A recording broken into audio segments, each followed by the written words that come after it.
ليلة ماطرة في الدوحة، لكنها لم تكن ليلة عادية بل كانت ليلة التاريخ. سماء مثقلة بالغيوم ومدرجات تغلي وزئير أسود الأطلس يشق الصمت ليعلن من قلب قطر: المغرب سيد العرب. مواجهة هيتشكوكية خالصة أمام نشام الأردن، مباراة كتبت فصولها بالتشويق والعرق والدموع حتى آخر ثانية. صافرة البداية كانت شرارة الانفجار المغربي. أسامة طنان يطلق صاروخ أرض من وسط الميدان، قذيفة لا تصد ولا ترد، هزت الشباك وأشعلت المدرجات وأربكت الحسابات. بعد الهدف فرض المغرب منطقهم، سيطرة مطلقة، انتشار ذكي، استحواذ جعل الشوط الأول يلعب على إيقاع الأسود. تحكموا في الكرة، في المساحات، وفي أعصاب المباراة. لكن كرة القدم لا تعترف بالاستسلام، ومع العودة من مستودع الملابس خرج النشام بوجه مغاير وروح مقاتلة. ضربة رأسية من علي علوان أعادت المباراة إلى نقطة البداية وأشعلت فتيل التوتر من جديد. لحظات ارتباك عاشتها منطقة الأسود، فقدان نسبي للتركيز، ضغط أردني متواصل قبل أن يسقط اللاعب المهديوي في المحظور، ولمسة يد داخل المنطقة أسفرت عن ضربة جزاء استغلها النشام ليعلنوا التقدم ويقلبوا الطاولة. لحظة كانت كفيلة بكسر أي فريق، لكن ليس المغرب.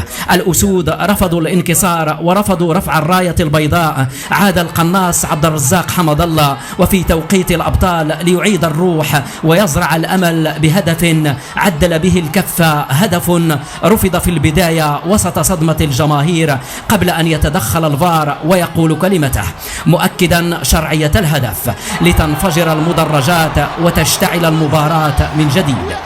التعادل جر اللقاء إلى الأشواط الإضافية وزرع الشك في نفوس النشامة، وقبل نهاية الوقت الأصلي كادت أحلام المغاربة أن تتبخر. فرصة أردنية كانت لتكون سما زعافا يقضي على الطموح لو عانقت الشباك، لكن الحارس المغربي انبرى لها بكل شجاعة ومرت بسلام، وكأن القدر اختار طرفه.